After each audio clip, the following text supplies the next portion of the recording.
The morning sun lit the grand marble steps of the university auditorium, casting long shadows of polished shoes and tailored suits. Families gathered in clusters, beaming with pride, holding flowers and phones ready to capture the moment. Among them stood a man who didn't belong. At least, that's what they thought. His boots were scuffed, his coat worn thin at the elbows, and in his hand he held nothing but a crumpled program with one name circled in ink. He approached the steps quietly, reverently, like a man visiting sacred ground. "Excuse me, sir," said one of the security guards, stepping in front of him with practiced authority. "This event is for families only." The old man stopped. He didn't argue. He simply held out the paper, his voice calm but unshaken. "I am family. My son is graduating today." The guard smirked, exchanged a glance with his partner. "Sure you are, old man. Let's go." They took him by the arms, gentle enough to not make a scene, firm enough to remove him. The crowd barely noticed. Just another disruption dismissed before the ceremony began. But then, from the top of the steps, the principal paused mid-speech as her eyes caught something glinting in the sunlight. A small, round pin on the man's jacket, purple-edged in gold. Her expression shifted instantly.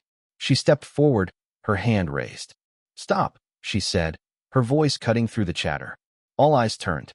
"Let him go." The guards hesitated. "That's a combat medical badge," she said softly. "He's not just family. He's the reason some families are still whole." The old man was ushered in, not through the back, but down the center aisle. The crowd, now silent, turned as he passed. At the front, a young man in a graduation gown spotted him. Their eyes met. The son stood tall, tears already forming, because he knew something the rest of them had only just begun to understand.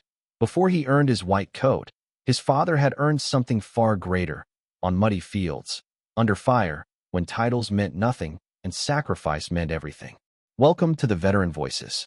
Before we continue with this emotional story, tell us in the comments from which city in the world are you watching this video today. And if you think stories like this need to be heard, hit that subscribe button to support the channel. We're growing every day, and I sincerely thank you for being a part of it.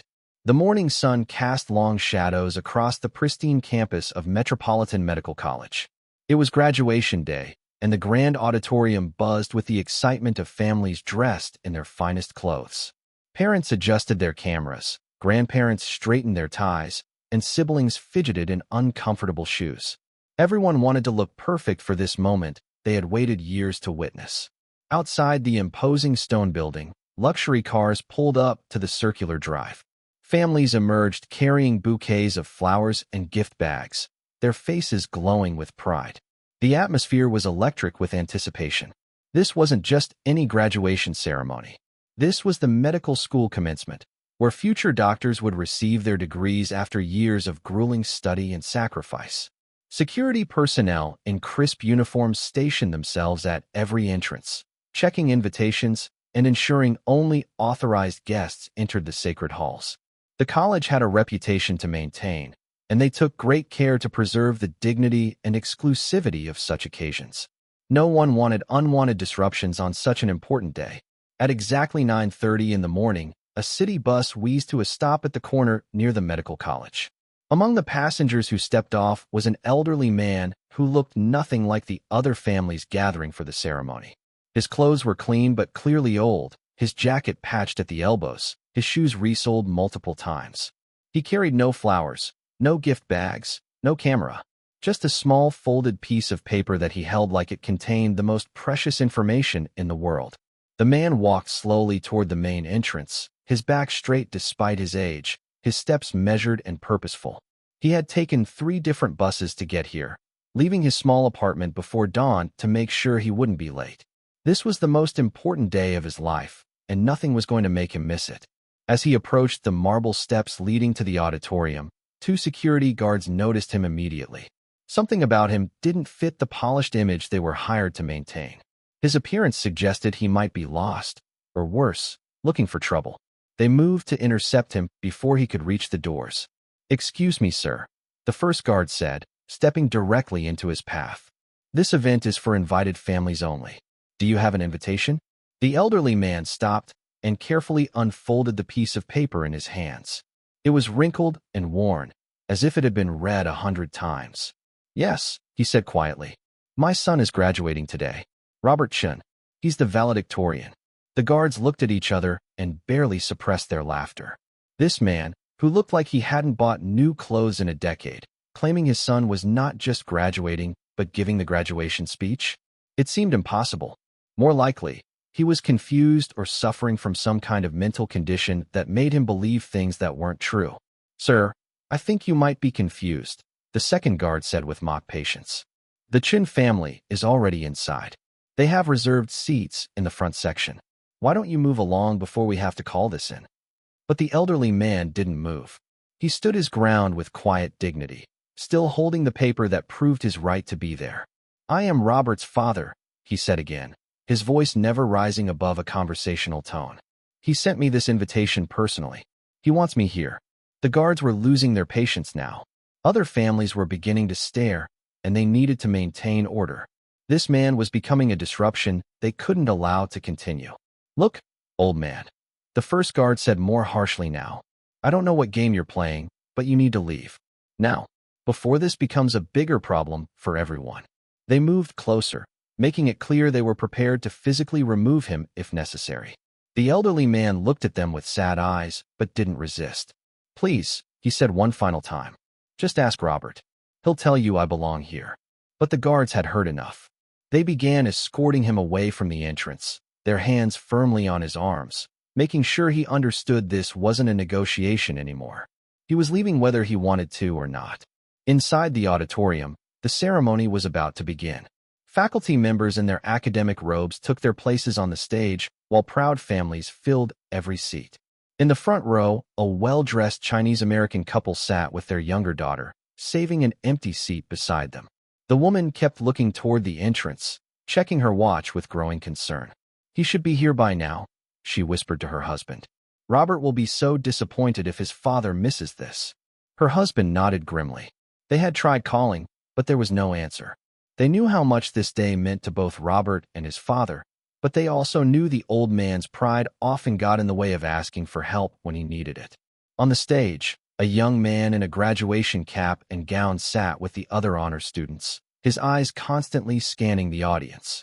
Dr. Robert Chun had worked harder than anyone in his class, not just because he loved medicine, but because he carried the weight of his family's sacrifice on his shoulders.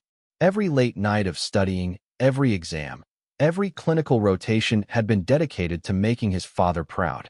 Robert's eyes found his mother and sister in the front row, but the empty seat beside them made his heart sink. His father had promised he would be there. He had never broken a promise before, and Robert couldn't understand why he would start now, on the most important day of his academic life. Meanwhile, outside the building, the security guards were still dealing with the elderly man who refused to accept that he didn't belong at this prestigious event. They had walked him halfway to the street, but he kept slowing down, looking back at the auditorium with such longing that it made them uncomfortable. Why won't you just leave? The second guard asked in frustration. This isn't your world, old man. Accept it and move on. But the elderly man stopped walking entirely now. He turned to face them with a dignity that seemed to come from somewhere deep inside, somewhere that had nothing to do with the clothes he wore or the money he didn't have. You're right, he said quietly. This isn't my world. I spent my life in factories and kitchens and night shifts so my son could have a world like this. I worked 3 jobs for 8 years to pay for his education. I never asked for anything except the chance to see him succeed. And today, he's going to become a doctor. Today, everything I sacrificed becomes worth it. The guards were taken aback by the quiet intensity in his voice, but they had their orders. They couldn't let their personal feelings interfere with their professional responsibilities. The ceremony was about to begin, and they needed to clear the area of any potential disruptions. At that moment, Principal Margaret Williams stepped outside to check on the final preparations. She was a woman who had dedicated her entire career to education, and she took enormous pride in these graduation ceremonies. Every detail had to be perfect. Every moment had to honor the years of hard work that brought these students to this day. As she surveyed the scene, her eyes fell on the elderly man being escorted away by security. Something about the situation struck her as wrong. The man wasn't fighting or causing a scene. He wasn't drunk or disorderly. He was simply standing there with the bearing of someone who belonged somewhere, but was being told he didn't. Principal Williams had developed an instinct over the years for reading people, and this man didn't fit the profile of someone who would crash a graduation ceremony for malicious reasons. There was something in his posture, something in the way he held himself, that suggested a story worth hearing. She walked closer, and that's when she saw it. Pinned to the left side of his faded jacket, almost hidden by the worn fabric, was a small badge that made her blood run cold. Purple ribbon, gold profile, unmistakable design. A Purple Heart. This man wasn't just someone who had wandered in off the street. He was a decorated war veteran. Wait, she called out to the security guards, her voice carrying the authority of someone who had commanded respect in academic circles for decades. Stop right there. The guards turned, confused by the intervention.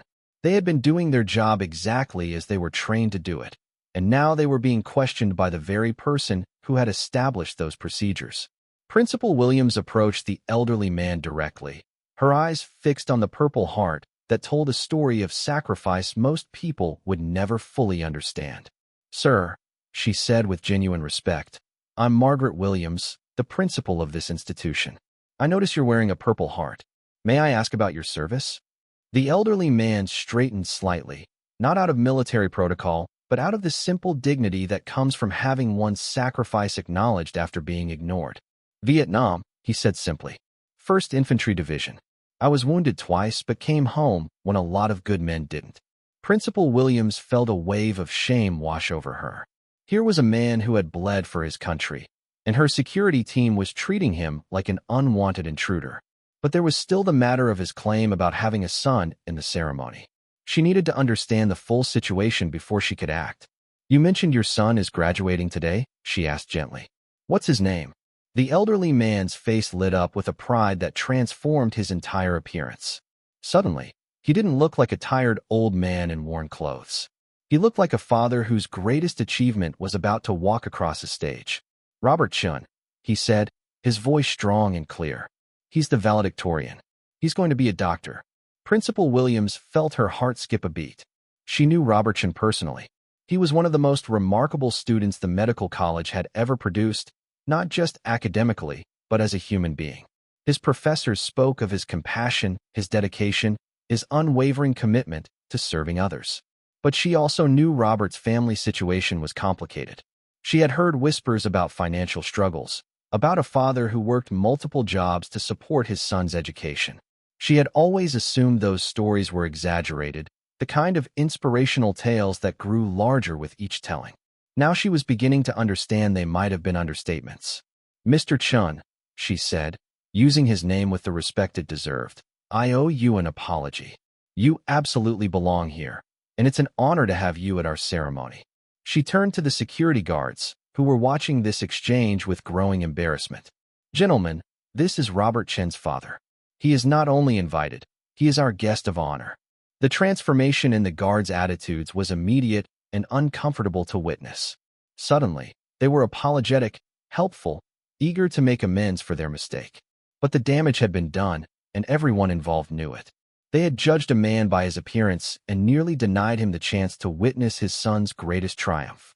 Principal Williams wasn't finished. She had spent enough time and education to understand that gestures matter, that moments like this can define how people remember important events for the rest of their lives. She was going to make sure Robert Chun's father experienced this graduation the way he deserved to experience it. "Mr. Chun," she said, offering him her arm, "would you do me the honor of allowing me to escort you to your seat personally?" The elderly man looked at her with surprise and gratitude that went beyond words. For years, he had been invisible to most people, just another working-class man whose sacrifices went unnoticed and unappreciated. Together, they walked up the marble steps and through the grand entrance of the auditorium. The ceremony was already beginning, with the processional music playing as faculty members took their places on the stage. Principal Williams led Mr. Chun not to the general seating area, but directly to the front row where Robert's mother and sister were waiting. Mrs. Chun looked up as they approached, and her face broke into a smile of relief and joy. She had been worried sick about her husband, and seeing him arrive safely filled her with overwhelming gratitude. But she was also confused about why the principal herself was escorting him to his seat. "Mrs. Chun," Principal Williams said quietly, "Your husband was delayed at the entrance. I wanted to make sure he got here in time to see Robert receive his degree." She didn't mention the confrontation with security. There would be time for explanations later. Right now, the only thing that mattered was making sure this family could witness their son's moment of triumph together. Mr. Chun took his seat between his wife and daughter, his eyes immediately scanning the stage for his son. When he spotted Robert among the honor students, his face lit up with a pride so pure and powerful that it brought tears to the eyes of everyone who noticed. This was what love looked like. This was what sacrifice looked like when it finally paid off.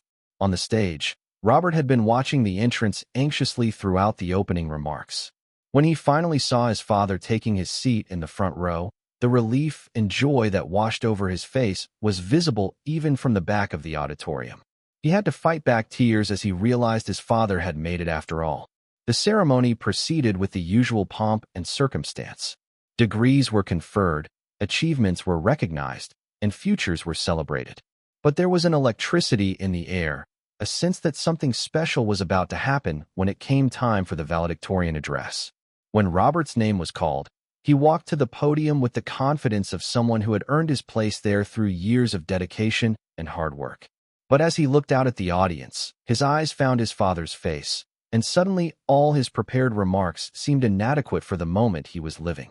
"Distinguished faculty, proud families, and fellow graduates," he began, his voice steady despite the emotions churning inside him. "Today, we celebrate not just our achievements, but the people who made those achievements possible. We celebrate the sacrifices that brought us here, the love that sustained us, and the dreams that drove us forward."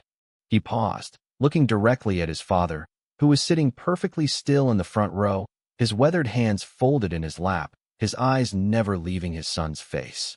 "Some of you know that I worked harder than most to get here today. But what you don't know is that I never worked as hard as the man who made it possible for me to be here at all." Robert's voice began to crack with emotion as he continued. "My father came to this country with nothing but hope and determination. He worked 3 jobs for 8 years to pay for my education. He worked nights in a factory, weekends in a restaurant, and every spare moment he could find doing whatever needed to be done to keep me in school." The audience was completely silent now, hanging on every word. This wasn't the typical valedictorian speech full of platitudes about bright futures and endless possibilities. This was something raw and real and deeply personal. "He never complained," Robert continued, tears now flowing freely down his face. "He never asked for recognition or praise. He just worked, day after day, year after year, because he believed his son could become something he never had the chance to be. And today, because of his sacrifice, I am becoming a doctor." Robert looked directly at his father again, and his voice broke completely. "Dad, I know you're watching, and I need you to know that every patient I treat, every life I save, every difference I make in this world will be because of what you gave me. You are the reason I'm here. You are the reason any of this matters." The auditorium erupted in applause, but Robert wasn't finished. He had one more thing he needed to say, something that had been building inside him throughout his entire medical school journey. "Most of you don't know that my father is also a war hero," he said, his voice growing stronger. "He served in Vietnam and was wounded twice defending the freedom we all enjoy today. He came home to a country that didn't always appreciate his service, and he spent the rest of his life quietly building a better future for his family." Robert paused to let that sink in, then delivered the words that would be remembered long after the ceremony ended. "Today, I'm not just receiving a medical degree. I'm receiving the chance to honor a man who embodies everything noble about the American dream. A man who served his country in war and then served his family in peace. A man who never asked for recognition but deserves more than anyone else in this room." The entire auditorium rose to their feet in a standing ovation that lasted for several minutes. But the most powerful moment came when Robert stepped away from the podium and walked directly to his father in the front row. The elderly man stood slowly, his eyes bright with tears, and father and son embraced while hundreds of people witnessed the culmination of a story that had been years in the making. Principal Williams, watching from the side of the stage, felt a profound sense of gratitude that she had noticed the Purple Heart and intervened when she did. This moment, this recognition, this celebration of sacrifice and love would have been lost forever if she had allowed security to turn away a man based on nothing more than his appearance. As the ceremony concluded and families began to gather for photographs and celebrations, Principal Williams approached Mr. Chen one final time. She had something she needed to say, something that went beyond apologies for the earlier misunderstanding. "Mr. Chen," she said, her voice filled with genuine respect, "I want to personally thank you for your service to our country and your dedication to your family. Men like you are the foundation upon which everything else is built, and it was an honor to have you here today." The elderly man looked at her with gratitude that went beyond words. For years, he had been invisible, just another immigrant working multiple jobs to survive. Today, for the first time and longer than he could remember, he felt seen and valued for who he truly was. "Thank you," he said simply. "This was the best day of my life." And as he walked away with his family, surrounded by the joy and celebration his sacrifices had made possible, everyone who witnessed his story understood they had seen something rare and precious. A reminder that heroism often wears work clothes and asks for nothing in return. The graduation photos that day captured more than academic achievement. They captured the moment when sacrifice was recognized, when dignity was restored, and when a father's love was celebrated by an entire community. And in the years that followed, whenever people told the story of Robert Chen's graduation, they always began the same way, with a reminder that sometimes the most important person in the room is the one everyone overlooks. This story was brought to you by the Veteran Voices. Before we leave you today, here's our question. Have you ever known someone who never asked for recognition but deserved more than anyone else? Someone whose quiet sacrifices made your achievements possible? Tell us in the comments what they meant to you and how you remember them. And if you think stories like this need to be heard, hit that subscribe button to support the channel. We'll see you in the next one.